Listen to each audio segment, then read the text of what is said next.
Welcome to the Retro Blood.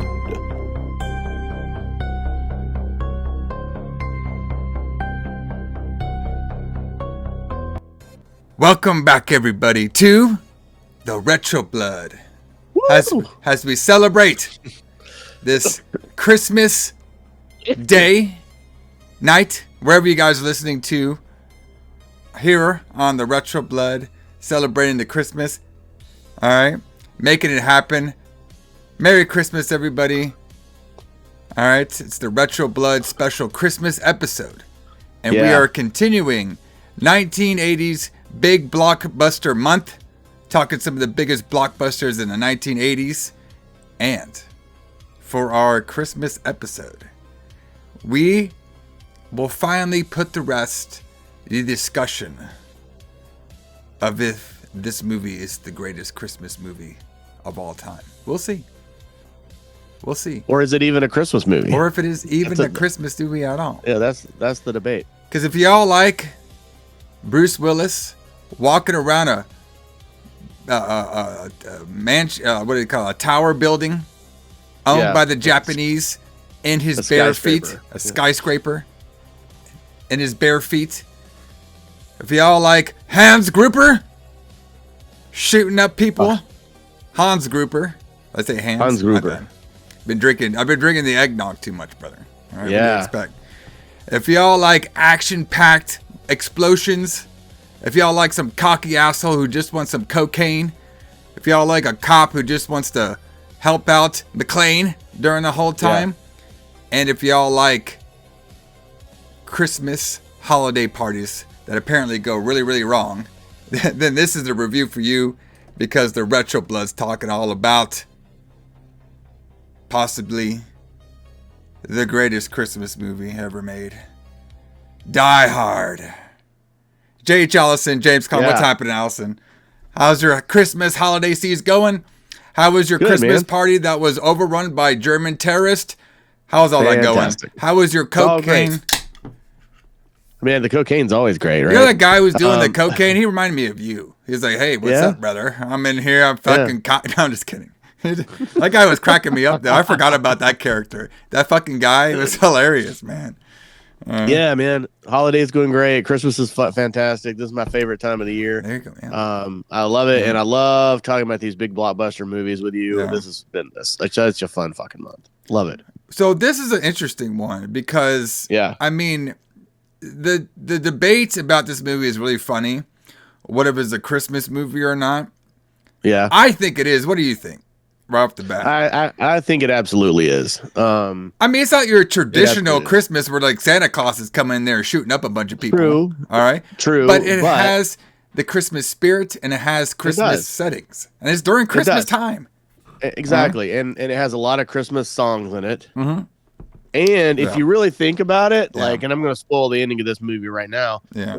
But it is, it has basically the same kind of plot as all those Hallmark Christmas movies, like people meet somewhere and then they fall out of love or whatever. And then they meet again later on and get back together, and McClane and Holly get back together at the end of this. Yeah. It all makes sense. So it has the Christmas spirit and the family's back together. It's a Christmas movie. Absolutely. Yeah. Absolutely. Yeah, I believe so, because like like you were saying, it's like the Hallmark movie. You know what I mean? It's a married couple with a lot of guns. With a lot of guns, yes. It's a married couple who's fighting. They both went their separate ways on jobs. Yeah. They're trying to meet each other up for the holidays, see if they can reconcile the marriage. It just so happens that at the holiday party, there just so happen to be some terrorists there. It happens. You know what I mean? You can't control these parties, brother. All right? No. The Retro Blood party, you can't control it. All right? This movie has a great cast to it. Oh yeah, I know. Yeah. I didn't remember. I hadn't seen this movie in a long time until I watched it again for the show. But it has Alan Rickman, the theater actor. Hans Gruber. Yeah, that's Hans Gruber. He was in one of them Harry Potter movies, I think. Yes. Yeah. He might have been in all of them. I'm not sure. Yeah. And then it has the cop is the guy from the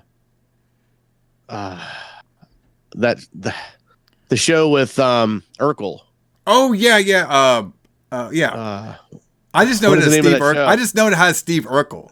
Yeah, it's a show with Urkel. He played the dad. Yeah, the dad.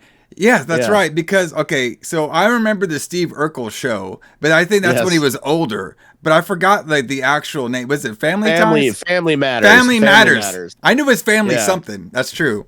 Yes. Yeah. I thought he was great in this movie too. Wasn't this one of his like first roles or first like movie? It was one of his probably first known roles. Yeah, I mean he got famous on Family Matters. That's something we'll talk about. Reginald VelJohnson. Yeah, that's something we're going to talk about too, because a lot of the cast for this movie was all like TV stars and like and theater actors. You know, like the main cast. Very unknown big blockbuster actors at this time with this cast. Yeah, exactly. Yeah. Something a little known fact about Reginald VelJohnson. Yeah. His first movie was actually Wolfen. There you go. In the archives, if you guys want to listen to that. Check it out. Great from Werewolf Month. That was a great. That was a great. What a great one. He played the morgue attendant. He was in the morgue. There you go. When they were looking. So yeah. Good old Wolfen, man. Everybody check it out in the archives. That one, unfortunately, we don't have video for, but you can check out the audio. Yeah. But that one is actually one of my favorite werewolf movies. All right. That movie was great. Yes. That movie was great. So it's fantastic. Yeah, it's kind of like. We're not going to get on a tangent because we have a lot to talk about. But that movie was like, to me, it was like an early X-Files episode, but like made in the 80s. So everybody who all likes X-Files, when they did those side pieces from not the alien storyline with the actual monsters, it was very built like that. But check out the archives, everybody. You can check it out. We talk all about the movie. And before we continue, I did want to apologize to the people out there. I have come down with a sickness again. So when I doing this show, when I start sounding like Macho Man Randy Savage, then you will know why. Well, I thought so far so good. I thought it was just your rugged voice for the. I thought you were one of them evil German terrorists that were on here. We actually live in the studio. Wow. Yeah. You know what's funny too? Like apparently in Germany, they were just known as like, oh, there's just these terrorist guys. They weren't from Germany. Because half the cast didn't even speak real German. They just made this shit up. No. Or were even German at all. Alan Rickman is not German. He's British. Exactly. I think they had like one German guy in the whole fucking thing, which is hilarious. So, but this movie's really fun. Like this one has been like a tradition of mine. Yeah. Almost like every Christmas, I'll put on Die Hard one time of the year. You know what I mean? Like I got a couple movies that are my traditional Christmas movies. There are usually 3 of them. Well, 4 of them. Okay. I have my 2 horror movies that I always watch that we reviewed on this show already. The number 1 is Black Christmas. That's my all-time favorite. Yeah. Which you can check it out in our archives. We did that one. Second one is Silent Night, Deadly Night. Yeah. All right. We can check that in the archives too. Maybe I'll post them all for y'all too. I did miss the new remake of Silent Night, Deadly Night. I did want to watch that, but I just did not have time this season. We were, obviously, I know you were busy. I was busy as fuck this season. And it was like, it was in theaters, okay? But it was only like at like weird times of the night, like 10, 11. I just couldn't do it. But I want to check out the remake that actually came out this year. I heard it was pretty good. Die Hard, all right? And then absolutely. Home Alone, brother. Those are the mega Christmas movies. Home Alone and Home Alone 2 are both the fantastic Christmas movies. Yeah. Lately, I've been adding It's a Wonderful Knife. Oh, really? Yeah, I love that movie. I believe we did that on the show as a Lights Out, didn't we? Yeah, and I fucking hated that shit. Yeah. Oh, I mean, that movie's fantastic. I don't know. You need to watch it again. That movie's great. I don't know, man. I don't know. We'll see. So, okay, we got a lot to talk about when it comes to this episode. Absolutely. So we're going to jump right into it. Really quick, though, for all of our stout lovers out there, I am drinking one on the show today. All right. It is going to be, it's called The Dark Stuff. You can see it. All right. It's by Edmonds Oast. Yeah, Edmonds Oast Brewing over here. I think they're in Charleston, South Carolina. All right. Yep. And this one's an oatmeal stout. So can't beat those. Those are always really nice. And this one is this one right here is like one of the smoothest oatmeal stouts I have ever tasted. Like it doesn't really have like a bitter taste or nothing to it. Because some of those oatmeal stouts after you drink them for a little bit can have that little bitter taste. This one right here is super smooth. So Yeah, I love oatmeal stouts. It's like breakfast in a can. I know. Speaking of breakfast in a can, so let's talk about who booked this shit, brother. Yeah, who booked this shit? So, obviously, Die Hard. All right. Mm-hmm. 1988. It came out July 12th, 1988 at the Abaco Theater, and then worldwide on July 15th of 1988. So, obviously not a holiday release. Nope. But even if it's not released in the holiday Christmas season, doesn't mean it's not a Christmas movie. All right. Yeah, I think it's really weird that this movie wasn't released at Christmas. Yeah, even though it's not around it. That's a big, it's a big movie month too, and it's Christmas themed. Yeah, which is really weird. Well, there's a reason kind of why they did the Christmas theme. It was to kind of like lighten up the mood a little bit. You know what I mean? Right. So this one was directed by John McTiernan, who is known for Predator at this time. Yeah, buddy. Another great blockbuster movie we could have done. And this one was written by Jeb Stewart and Stephen E. Dozeza. Yes. All right. Based on... go ahead. I was going to say, so Jeb Stewart. So Jeb Stewart is from Gastonia. Oh, yeah. There you go. Yeah, so he's from North Carolina. He went to UNC. He grew up in Charlotte and Gastonia. He went to Ashbrook High School. So he is a local boy to us, sort of. A local man. And he wrote a movie that I really like called Leviathan that will come out the next year. That's a cool one. And he wrote The Fugitive. Oh, okay. I know about The Fugitives. Yeah. So, what's really interesting about this film is it's actually based on a 1979 novel, Nothing Lasts Forever. I did not know that. By Roderick Thorpe, yes. And apparently, this movie was also originally scheduled to be a sequel, all right, to the movie starring Frank Sinatra called The Detective. Really? Yes. But they redid a lot of scripts because this movie is known for having so many rewrites. Like, it's not even funny. Yeah. They even did rewrites like during the shooting process. All right. For example, that one scene where Bruce Willis, all right, and Hans meet up. Yeah. And Hans pretends to be an American from the party. That was all made because they figured they knew the actor could speak American. They liked his American accent, so that's why they made that scene. They made it all while filming it. All right. That's crazy. So a couple of things. So Stewart was hired by 20th Century Fox, all right, to adapt the novel. Okay. His first draft was greenlit immediately, as he was eager for a summer blockbuster for that following year of that year. The role of McClane was turned down by a host of decade's most popular actors, okay, which we'll talk about here in a second. All right. I think the most interesting part, well, when we talk about Jeb Stewart, all right. So basically, he was kind of like a working writer. He did a couple scripts that was collected by Columbia Pictures, Walt Disney, and everything like that. But then, he was doing the novel Nothing Lasts Forever, okay? And he was inspired to write and adapt that novel from a dream that he had, okay? In which an armored sailor chased a man through a building after watching the 1974 disaster film The Towering Inferno. So that's why he got inspired by that. He also got inspired by, I guess he got into a fight with his wife one night. And he stormed off, and then he was like, "Well, what the hell happened if I got kidnapped or something like that? I never got to apologize to her." So that's how the whole, Bruce Willis's character, that's why he was trying to get back to his wife the whole time during the movie, all right? Because they had that fight beforehand, so we're just trying to make it up to her and stuff like that. So Fox, remember, purchased the rights, like I said, and they adapted the book's 1966 predecessor, The Detective. Okay. Okay. From the 1968 film starring Frank Sinatra as the NYPD detective Joel Landon, and purchased the sequel rights before Nothing Lasts Forever had been written. All right. So Fox pretty much owned the rights to this.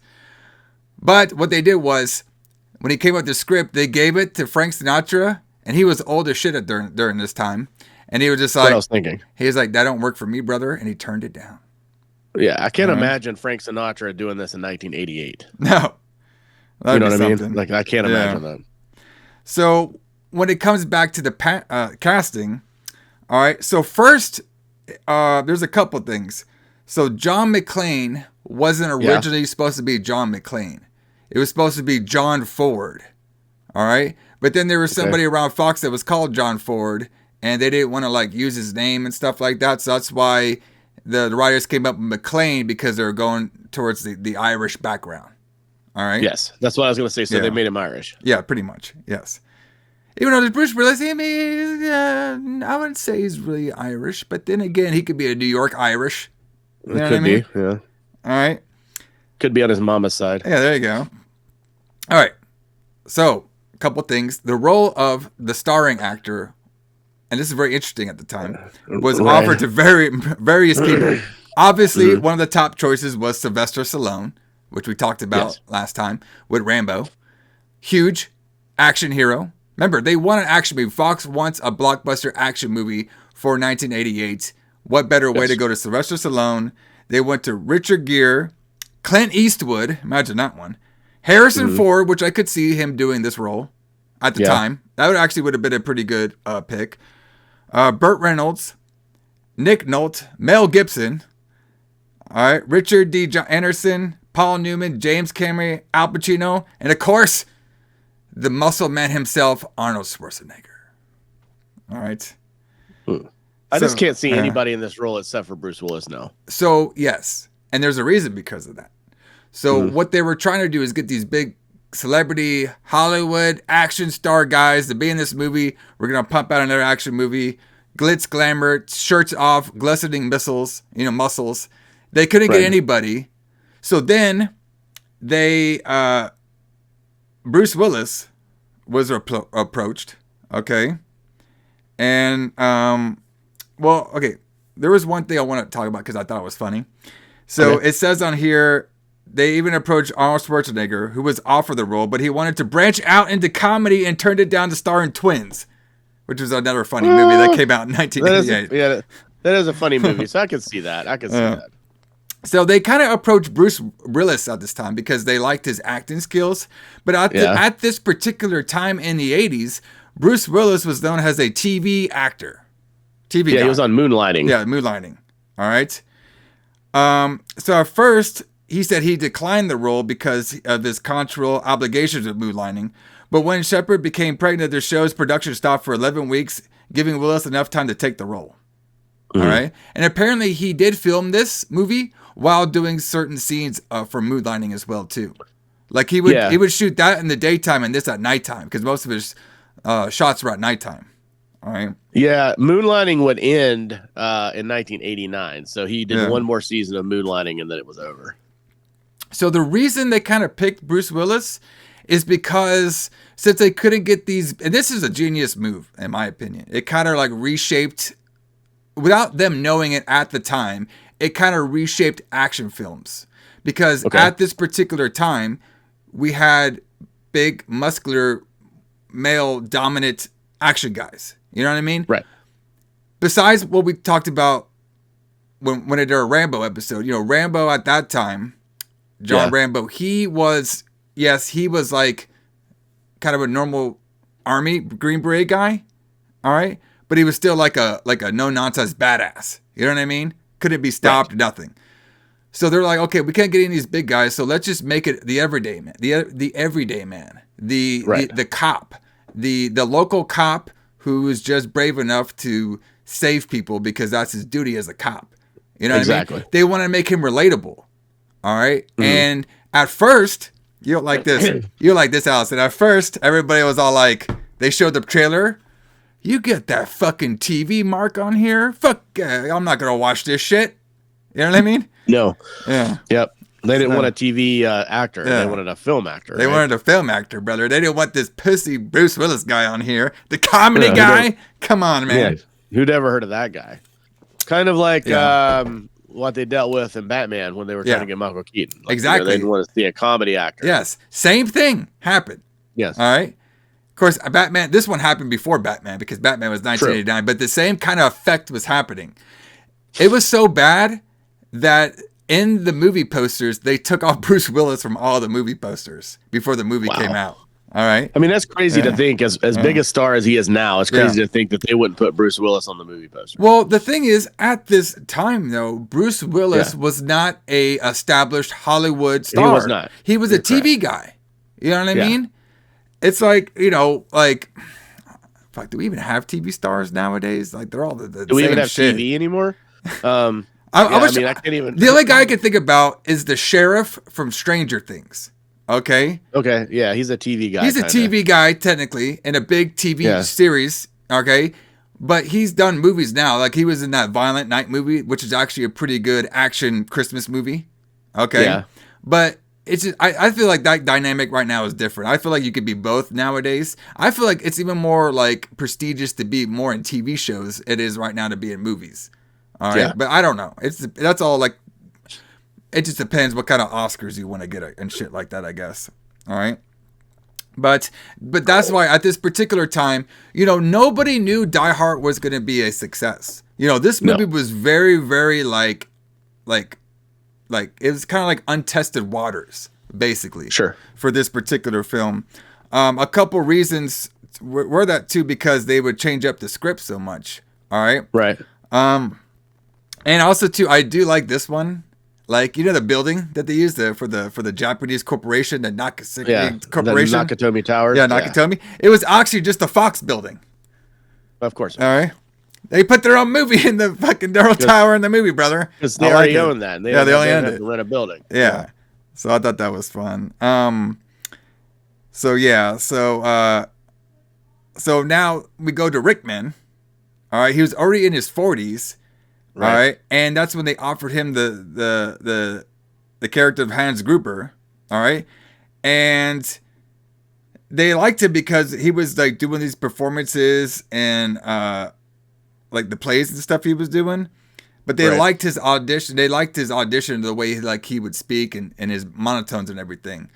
I think the funniest story that I heard about him on the set, even though he was completely nice, and at first he didn't want to take the role because he didn't know if he could do theater acting and big blockbuster Hollywood. That's completely different worlds right there.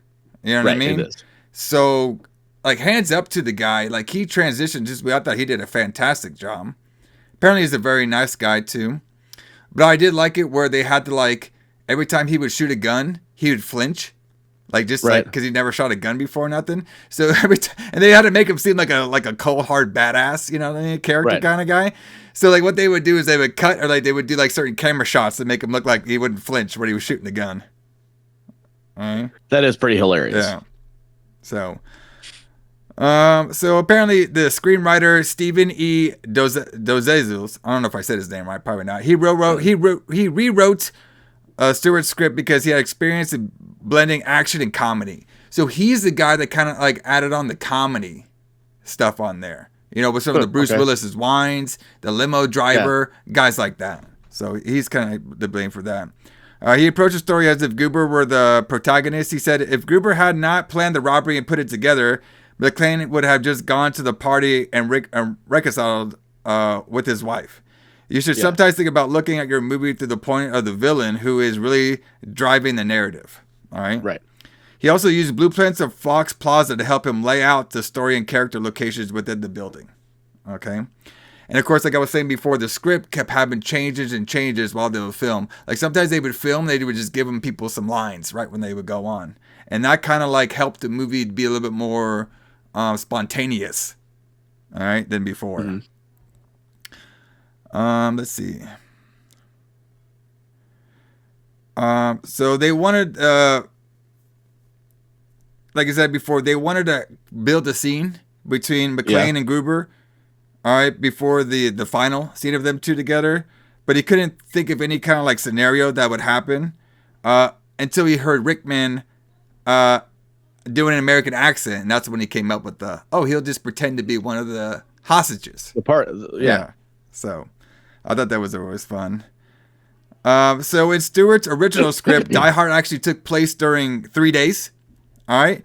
But McTiernan was inspired to have it take place over one single night, like Shakespeare's A Midsummer Night's Dream. That's where he got inspired by that. That's interesting. Yes.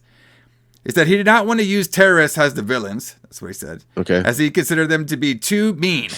Oh, okay. Too mean. And avoid focusing on the terrorist politicals in favor of making them thieves driven by monetary purposes. He felt that it would make it more suitable summer entertainment. All right. Even though at the credits it says terrorist and it gives them all the guys' names. All right.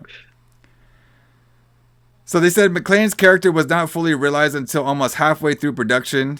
McTiernan and Willis had determined that McClane is a man who does not like himself, but much is doing the best he can in a bad situation. All right. Right. McClane's catchphrase, "Yippee-ki-yay, motherfucker," all right, was inspired by old cowboy lingo, including cowboy actor Roy Rogers' own "Yippee-ki-yay, kids," to emphasize his all-American character.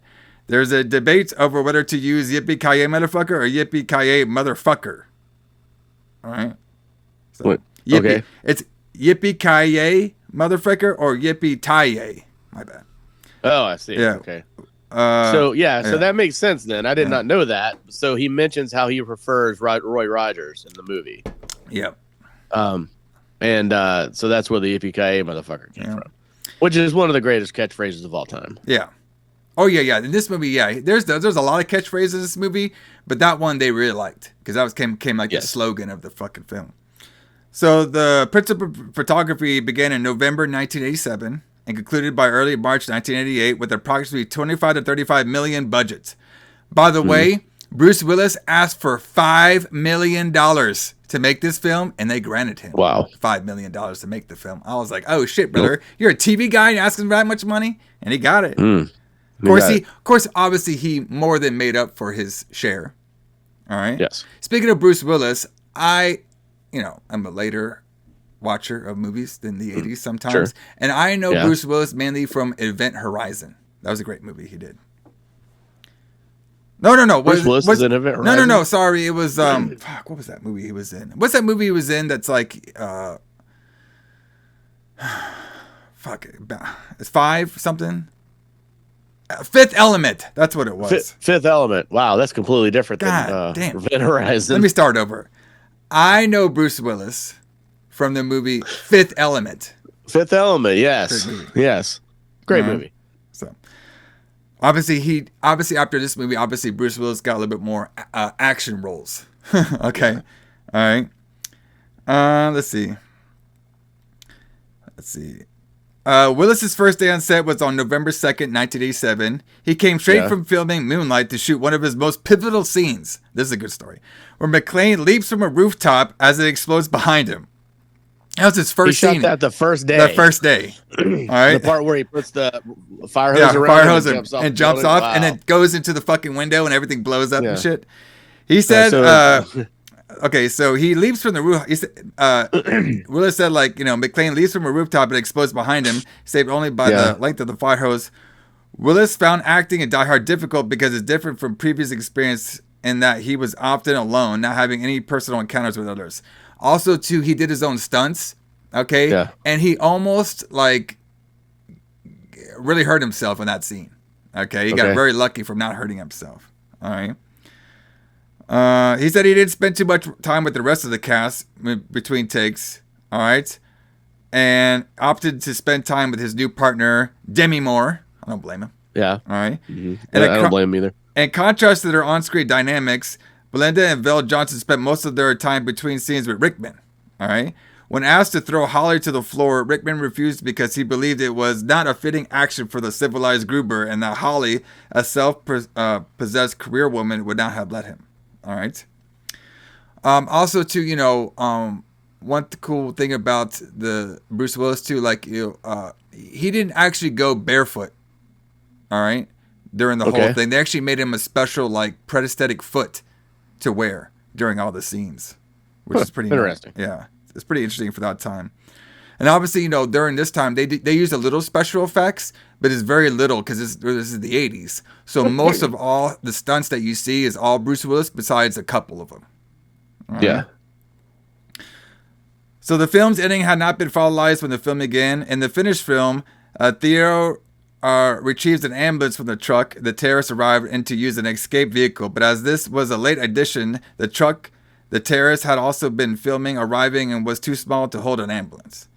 All right. Okay. Another scene showing the terrorists sympathizing their gold watches, also showing the truck was empty. This scene had to be deleted, leading to other necessary changes. So there was one changes that they also did too. There was one scene where John McClane would basically know who the terrorist guys are by noticing their gold watches. Okay, because some of the guys that he beat up or killed and stuff, he knows they had gold watches. So that was supposed to be how he found out like who was who. But they didn't really. They deleted that scene, so we kind of like didn't really get it too much in the film. All right. Script: McClane realized that the American hostage has encountered Gruber because of his distinct, like I said, the watch he observes on the other terrorist. All right. Apparently, the watch is called a Tag Heuer. I'm not a watch guy, so I'm not really sure what that is. The watches were no longer an established plot point. All right. Let's see. It says DFX actually punched Gillard during the scene, which was added in the only last 10 days of filming. All right. So, yeah. Also, too, there's a couple things on here. I thought this is kind of funny about the music. All right. Before hiring composer Michael Kamen, McTiernan knew he wanted to include Beethoven's Ninth Symphony. All right. Okay. Comedy known as Ode to Joy. Having heard it in Stanley Kubrick's A Clockwork Orange. Kamen objected to tarnishing the piece in an action film and offered to misuse German composer Richard Wanger's music instead. All right.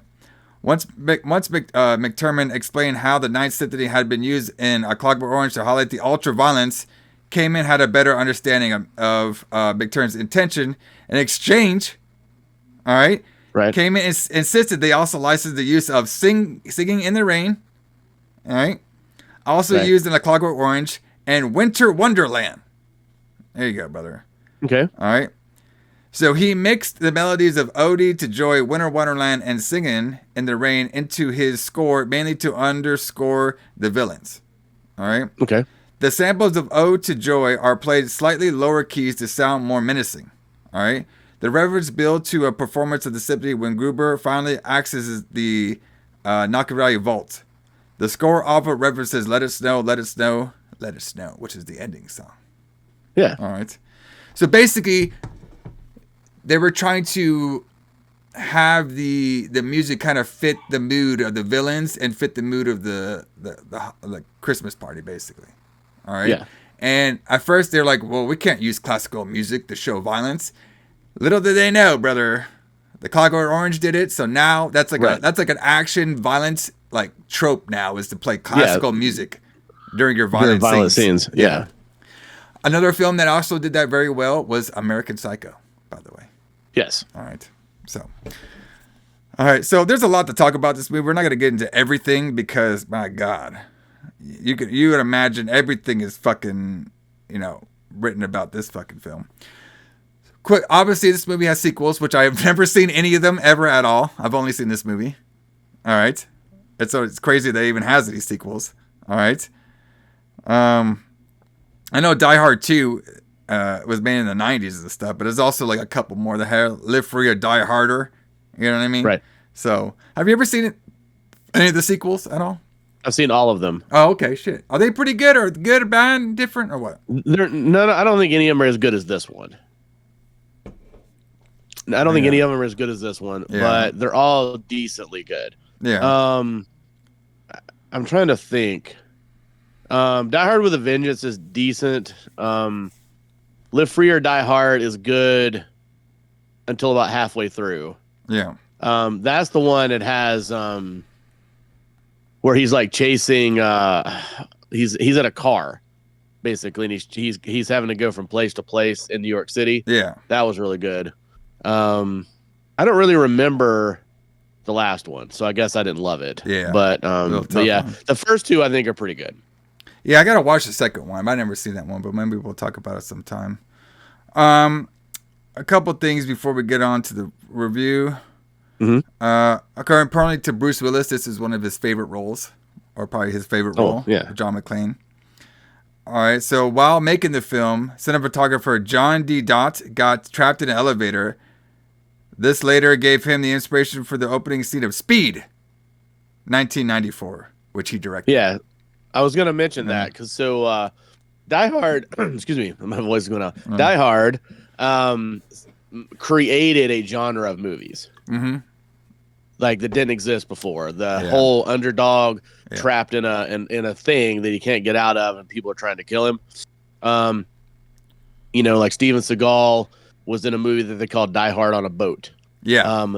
Speed was Die Hard on a Bus. Yeah. And Speed was directed by Jan de Bont, who was the cinematographer on this movie as well. But but it created a genre of movies on its own. Yeah. And which is it's pretty revolutionary. And which is funny, Die Hard, when they were making it, they were trying to be references as Rambo in a building. All right. So it all ties. In a building. Rambo in a building, brother. Yeah, or Elf on a Shelf. Or exactly. That's how you do it, brother. So, but everybody, I say, let's get into it. Let's get into the full discussion to see, is this a Christmas movie or not? We'll see. Die Hard. Let's Die Hard. Let's get into it.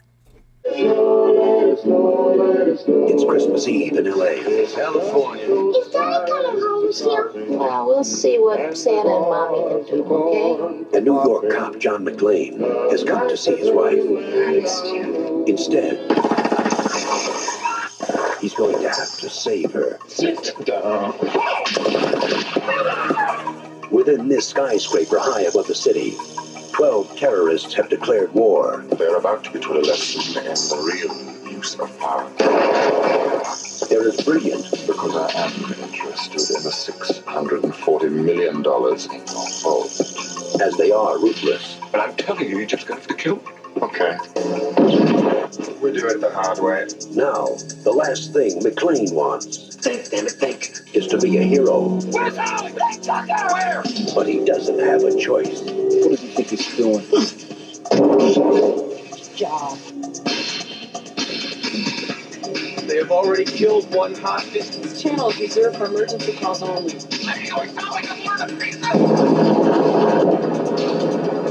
He's inside? Who is it?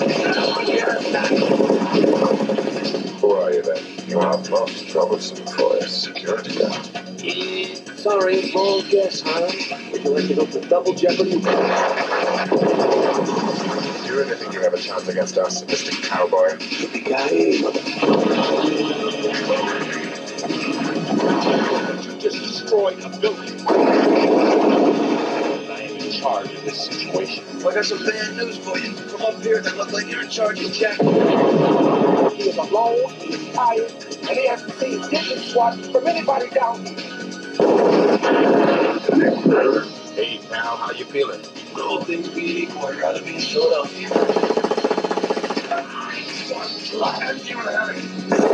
Only John can drive somebody that crazy.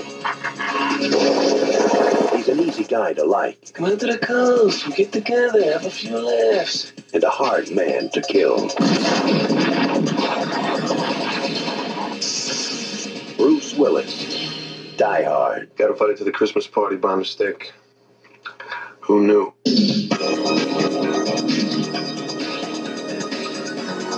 All right. So we start off. We're arriving in Los Angeles during Christmas time. All right. Probably hot as shit up there. Yes. The film opens. We're in an airplane. John McClane's there. He's talking to a guy next to him and stuff. And the guy was like, hey, you nervous about flying? After they just landed. All right. Right. You nervous about flying or something? And of course, John McClane, I don't know if he was nervous about flying, but obviously we'll find out that he is nervous because he's going to go meet his pretty much estranged wife. All right. Because he still lives in New York. being a New York police officer, and she moved on to work at the Japanese corporation, being some bigwig. All right, yeah, in Los Angeles. Los Angeles, sorry, and Los Angeles to be some bigwig, and their lives are pretty much split. And like he didn't move over there, she didn't stay there, so they're kind of meeting each other to kind of reconcile everything.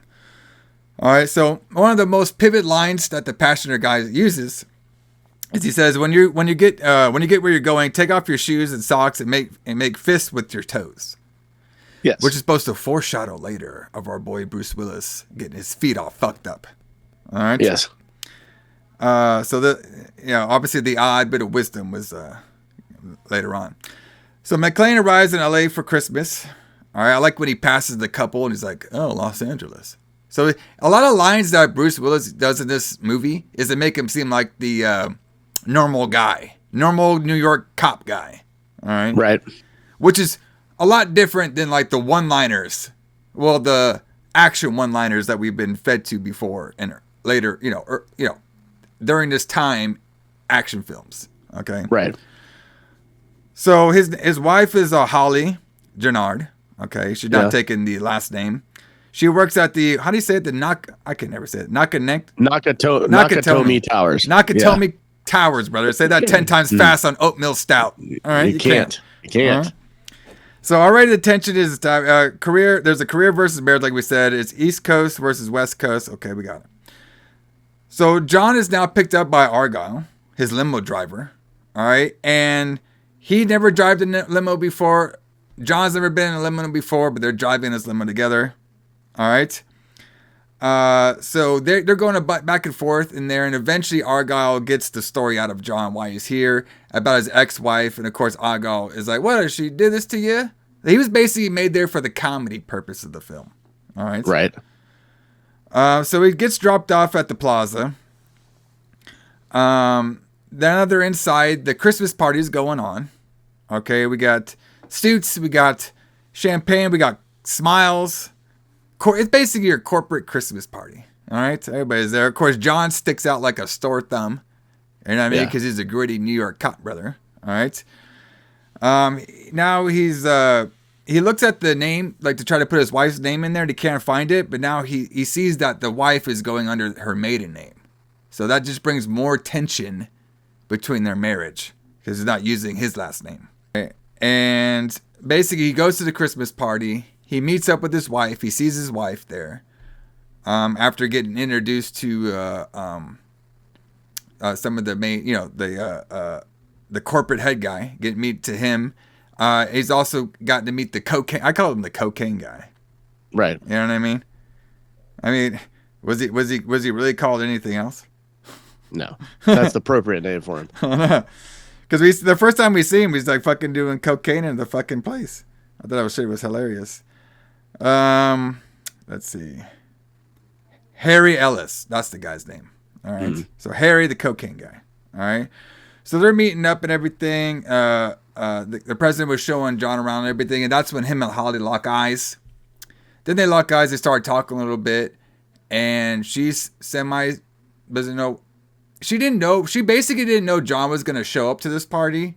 Because even at the scene where the daughter picks up the phone and everything, the daughter still says McClane residence and stuff, but like the wife is kind of like back and forth. And her excuse for not using the name here is because, well, they're a Japanese corporation. I didn't want them to ask questions about our marriage and stuff like that.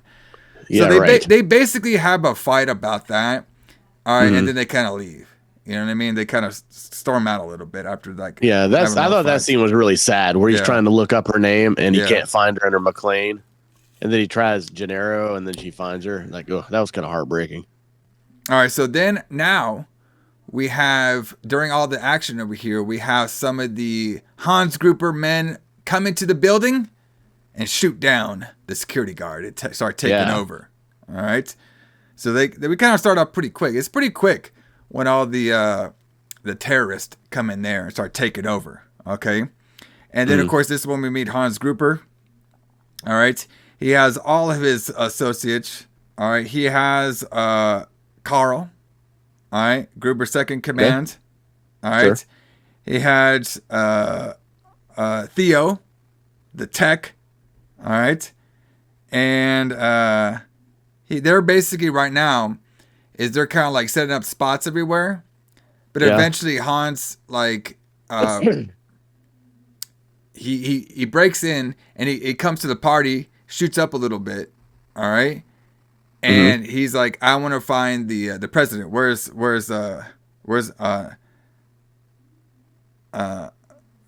this the head office guy, Yoshiki Takanagi. All right, where's he at? Sure.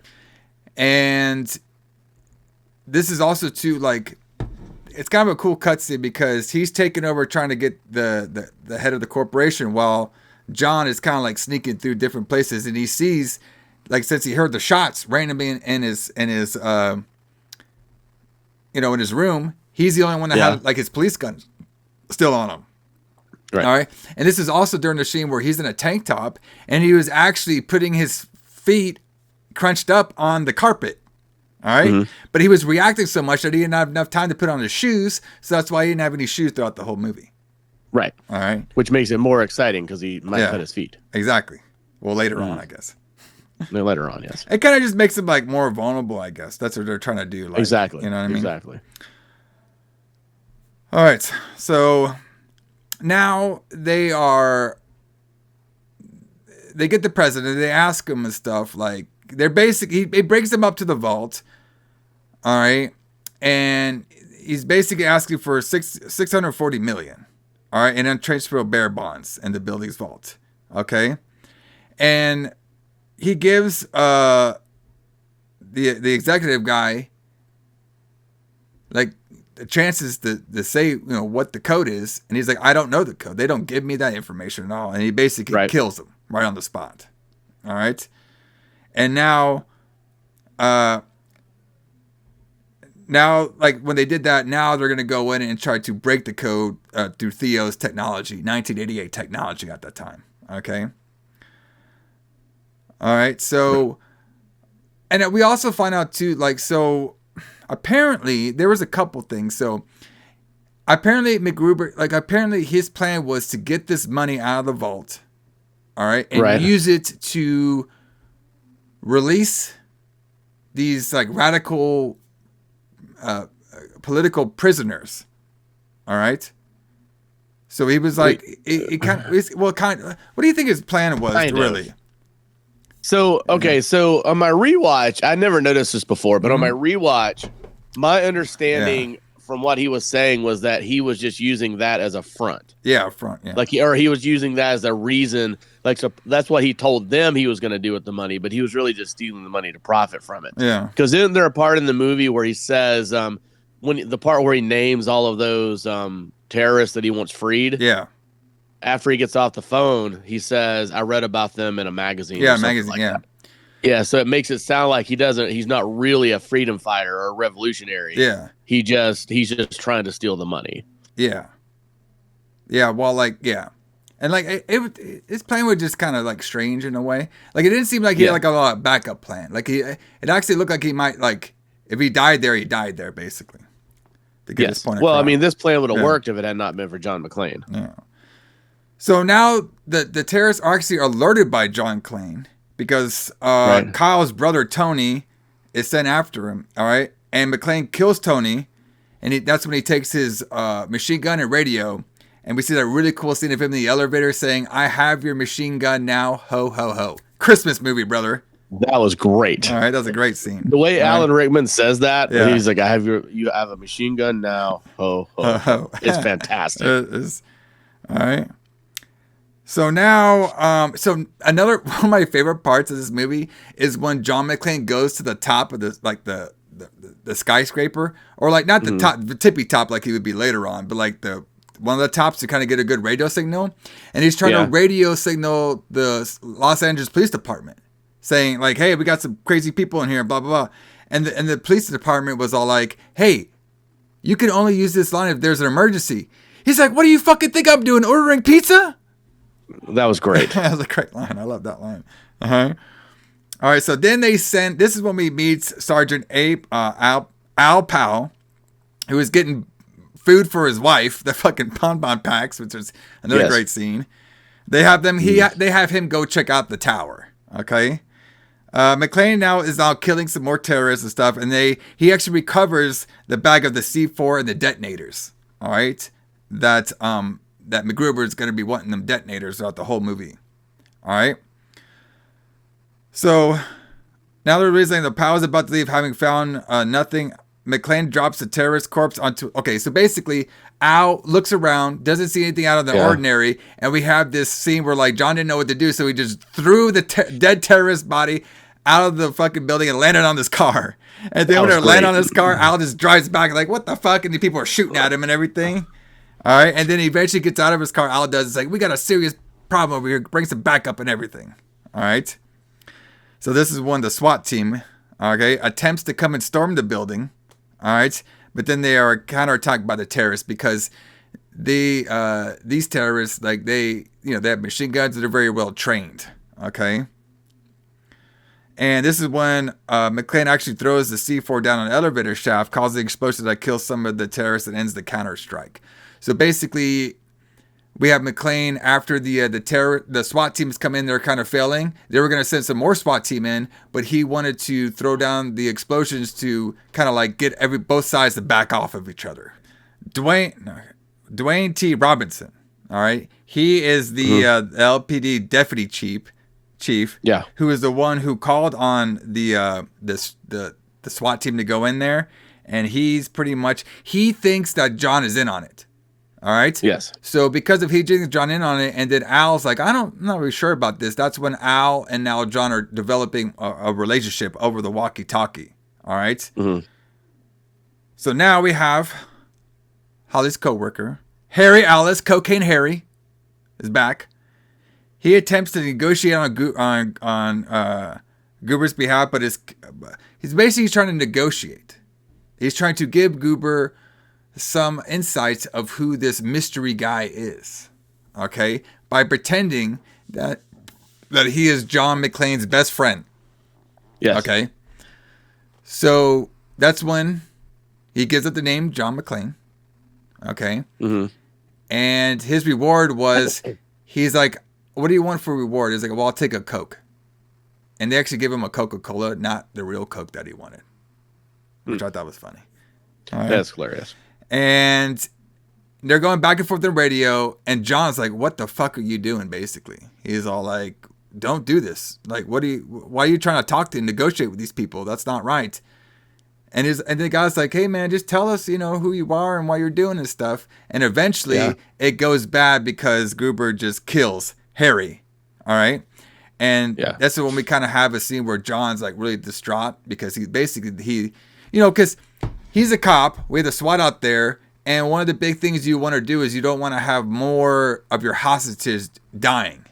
Okay? Yes. So even though the guy was a fucking idiot, this Harry guy was trying to like lie and try to help out the best way he could, which is being an idiot. He still lost a life there. So John's down about it. Al's down about it. Now the deputy guy is down about it. Like they're losing lives up in there now. Okay? So during all this stuff, so now we established that John McClane and Gruber are out for each other. Okay. So a couple things happen now. So now the biggest thing now is McGruber is trying to look for those detonators. Okay. So he himself is going to go look on the roof, and he sent his remaining German soldiers to go look throughout the building. Okay. But while looking on the roof, that's when he runs into John McClane. All right. And being a very smart man that he was, this McGruber guy was, he started to freak out and act like an American accent and pretend like he's one of the hostages that escaped. Okay. Right. And this is when John is like, kind of believes in the stuff, just thinks the guy's kind of like an idiot. All right. Mm. And he's like, hey, follow me if you want to live and everything. But then during this time, McGruber's trying to go for his gun or trying to get his gun, but he couldn't. All right.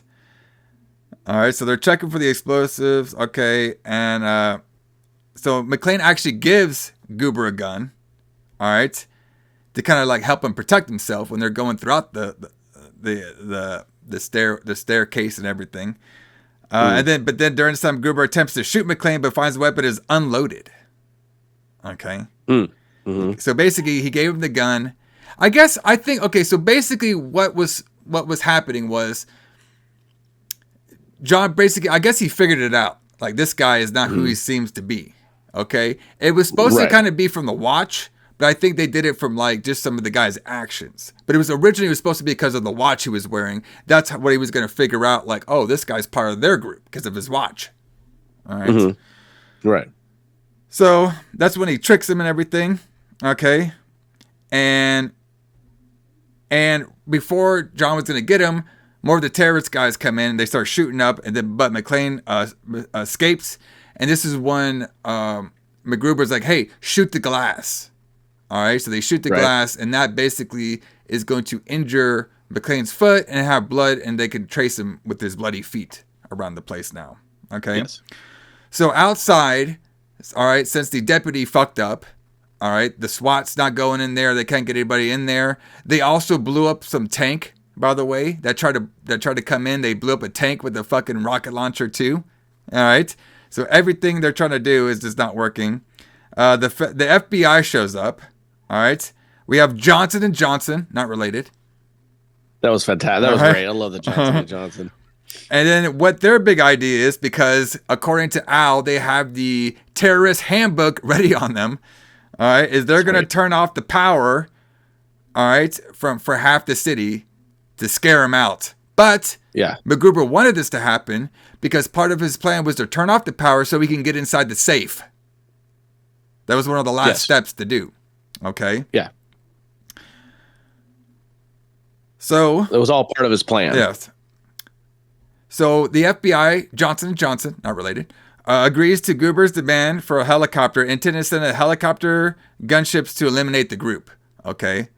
So basically, they were gonna like, oh yeah, we'll give you a helicopter, but once you go on the roof, we're gonna shoot your asses. Okay. Yeah. So McClane realizes Gruber's plans to blow the roof to kill the hostages and fake his team's death. All right, that was gonna be MacGruber's plan. All right. So John kind of like once he hears about the plan, after kind of being down, he's going to try to save him. So a couple things. So they got into the safe. They got all the precious Japanese money and minerals that they needed. I see that. Okay. Also, during this time, John is a little down. He is not sure if he's going to make it out here alive. So he has this really heart-to-heart moment with Al saying, hey, if I don't make it out here alive and stuff, don't ask me how or something. But if you find my wife, just tell her I love her and stuff.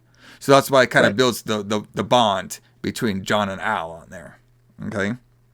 Yeah, and it also has the trope that may not have been popular yet or even invented yet, where the bigwig cop guy who's used to handling these things is a complete idiot and can't figure it out, and then the non-respected street cop knows everything that's going on. Yeah. And then we have people trying to like bigwigging themselves in. So we have the deputy going and they're fucking up. Now we have the FBI going in there, falling right into the terrorist plans while they're not listening to the guy who's on the inside. He's just a local cop, so they're not gonna listen to him because of his rank. Right. All right. Another good line from this movie, which they actually used in a couple other things, even in Stranger Things, is when John has the gun on MacGruber, and he's all like, you're not going to shoot me because cops have rules. Yes. All right. And of course, we get the yippee-ki-yay gimmicks all over here. All right. So MacGruber's plan is to get the hostages up on the roof, kill them, and pretend like that's his men. Okay. John hears about this, and he tries to help him, but Carl, who's the brother of Tony, who got the ho-ho chest on there, attacks McClane and is seemingly killed. Okay. Gruber sees a news report by Richard Thornburg on McClane's children and it fears that he is Holly's husband. So now, because of that news reporter guy, we find out that Holly is John's husband. That's when Gruber finds out about it. Right. So we have the hostages taken to the roof while Gruber keeps Holly with them. McClane drives the hostages from the roof just before Gruber detonates and destroys the approaching FBI helicopters. So basically what happens is John gets on the roof, All right. And he's trying to get everybody, get the fuck off the roof, get off the roof, get off the roof. He has this, like, he's fucking bloodied. He has just pants on, no shirt, blood all over him, blood all over his feet and everything, a machine gun, telling all these people to leave. They're freaking out. He's like shooting them up, shooting, get out of here, shooting. And then the cops see that. They're like, there's a crazy guy shooting down there. So they try to shoot him. Okay. So there's this whole action scene going on. McClane jumps off. All right. And he gets the people to finally leave the top of the roof. But during all this stuff, the explosion happens. That's when we get the scene of him jumping from the other building with the fire hose. All right. Yes. And really cool action sequence. And I couldn't believe that was his first day of filming. It's crazy. I know. The first thing you're going to do today, you're going to jump off a roof with a fire hose wrapped around you. Yeah. With no shirt on or shoes. Crazy, man. Like I knew movies like film like not in like sequence, but man, that's like a really different sequence, brother. Exactly. All right. So now, so we have Theo, all right, retrieves an escaped vehicle from the parking lot garage, but is knocked out by Argo, who's been following events on the CBC radio. All right. Yeah. Because he didn't know what was going on at first. He was just partying his limousine and stuff during like half the movie until he actually heard a newscast that was going on that he heard on the CBD radio. All right. Yes. So McClane's pretty fucked up during this time. I mean, he has been shot. He's been shot at. All right. He's been beaten up by German terrorists. He's been destroyed feet with glass, blown up buildings, thrown through windows and everything. All right. But now he has to find Holly. All right. And Gruber's, so, you know, he basically finds her, Holly, with Gruber and the remaining henchmen that Gruber has.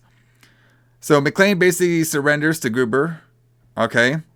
And of course he's like, oh, what did you say before? Yippee-ki-yay. So they're going over the yippee-ki-yay stuff. All right. And then he's about to shoot, but grabs his console, the pistol. All right. He basically had that pistol that was on him. He taped it to his back. All right. And he like surrendered to it. And then right when he was going to be surrendered, he gets it off and shoots him. All right. So he basically shoots McGraber in the chest, I believe, or like in the arm. All right. In the arm, like a shoulder. Yeah. And then the henchman, he shoots him in the head. All right? He kills him because he only had 2 bullets. Yeah. He only had 2 bullets left on it. Yeah. All right. And then this is when we get I would say the second most popular scene. The first scene we forgot to talk about. That's the one where when John was kind of like going through the whole office building, he would go into the vent. The vents to kind of get away. They found him in the vents. They start shooting him in the vents and stuff. But he's going to the vents saying, like, oh, this is going to be a great Christmas party and stuff. It's supposed to be a good time. All right. So that's one of the most famous scenes. And then the other most famous scene is this scene right here where McGruber is on the ledge. Yeah. All right. So he's holding on to Holly. Okay. McClane goes for him, tries to get him off. He goes slowly for the gun. He's about to shoot him until McClane lets go of the watch. Watch goes, and then we get a take of him falling back. That's an awesome scene. That's a classic scene for this movie. But he's holding on to Holly's watch, and then he lets it go, and then he just falls.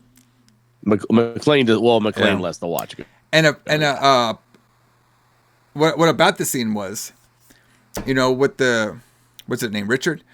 What they did with them is he wasn't comfortable of doing that scene, so the director guy did it. He showed him how it was. Like they basically just put him on there, and like he would just do a box drop, kind of like a fall backwards. Yeah. All right. He's like, oh, okay, I can do it now. He's like, okay, well, I'll do it on 3. Okay, we'll count to 3. 1, 2, 3. We'll let you go back. He's like, all right, 1, bam. And then he let him fall because he wanted to do that to get his genuine reaction on the face. Reaction, exactly. Yeah. So he had a great face, that was great. Slow motion and everything. And they said like half of it was him, and then there's like this cut scene where the rest of it part was a stunt guy going down the building. And I like it where the news reporter guy's like, I hope that's not one of the hostages. And, all right. Hope that's not one of the hostages. Fantastic. So, and then of course we got that news reporter guy. He came on the scene when the army truck exploded, and he was all like, "Did you get the shot? Did you get the shot? Did you get the shot?" All right. So after all this, now John and Holly, they go down with all the other survivors of the incident. Yeah. Al and John lock eyes. They can kind of tell, like, oh shit, are you my, because they built a very good bond during this whole night's events. You know what I mean? They're finally meeting for the first time. Deputy guy's like, I need to talk to this guy right now. You did some shit out here you weren't supposed to do. And then John's just looking at this guy like he's an asshole. Then out of nowhere, the Troy guy, the German guy, comes up, still alive, trying to shoot John. John saves Holly. All right. And this is when Al unloads on his ass. Okay. And the big thing about this was Al told us earlier in the film that he was like an on-duty cop, but he became more like a desk kind of cop because he made a fatal accident of accidentally shooting a kid. And that kind of stopped him from ever wanting to shoot anybody ever again until now where he saved these people's lives by killing this German crazy maniac guy. Right. All right. So a lot of morals in the story. See, it's a Christmas story. We have morals. It is. We got fucking. We have morals. We have paper coming down, look like it's snow. All right, that counts. Yeah, the family got back together. Yeah, the family got back together. Los Angeles. Snow, yeah, with paper. But it's paper. All right, counts. With paper. So, I don't know. I don't know how you can argue of this not being at least a Christmas themed movie. Exactly. I don't know how anybody can argue with this. I mean, maybe it's just because it has guns in it and it's violent, but. Man, it's one of those things, it's like it's a really entertaining Christmas movie, and I watch it every year. So now Argyle comes back, and John's like, oh, don't shoot this one. This one's with me. All right? And this is when Argyle takes him and he's going to let him go. Al and John, they hug and everything, embrace. All right? And then they get into a car. This is when we see a nice Christmas moment of John and Holly finally kissing and making up. And then we get Let It Snow. And that ends... arguably one of the best Christmas movies of all time. Die Hard. Yep. Die Hard. The original. Die Hard 2 also takes place at Christmas, so maybe we can do it next year. There you go, brother. I mean, come on now. If it came out in the 80s. I think it's 1989. Yeah. It might be 1990, but that's okay. We could still do it. Maybe for Lights Out or something. Maybe. But that's it, man. That's I mean... I don't know why this is a discussion. I mean, I guess because it's supposed to be a summer blockbuster movie, which is what we're doing this season. And it came out in July. But there's like everything about this movie to me screams like Christmas action film. You know what I mean? Yes. And it's obviously the first Christmas action film there is. And then later on, that I can think of, because of this movie, we would get more centered Christmas action movies. Santa's Sleigh, Violent Night. You know what I mean? Like more like that's true. There's also a Silent Night, I think that's out there. That's an action movie. So there's a bunch of different ones we would get from there. So I would say this one is definitely on a lot of people's list for being one of the top action movies of all time. Yeah. I think it kind of like redid the genre in a way, which is weird because it was already redone by Rambo, and then we're redoing again by Die Hard, which is very interesting about the changes go. You know what I mean? So pretty cool. And the 80s, man, they really did change cinema.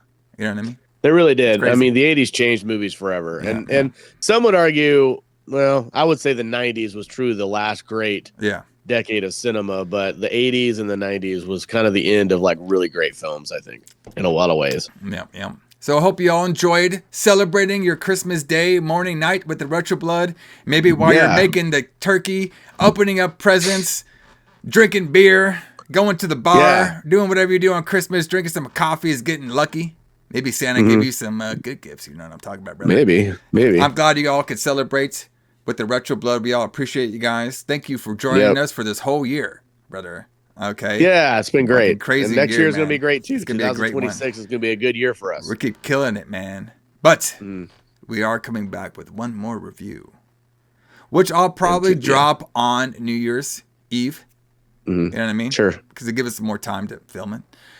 And that is going to be another big blockbuster. Arguably. Yep. One of the best horror films of all time. The Shining.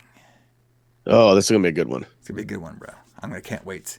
And I'll show everybody my special Steelbook 4K of The Shining that I have too. Ooh, nice. One of my favorite movies of all time. One of the best Jack Nicholson performances of all time. One of the best stories of all time, I would say. Yeah.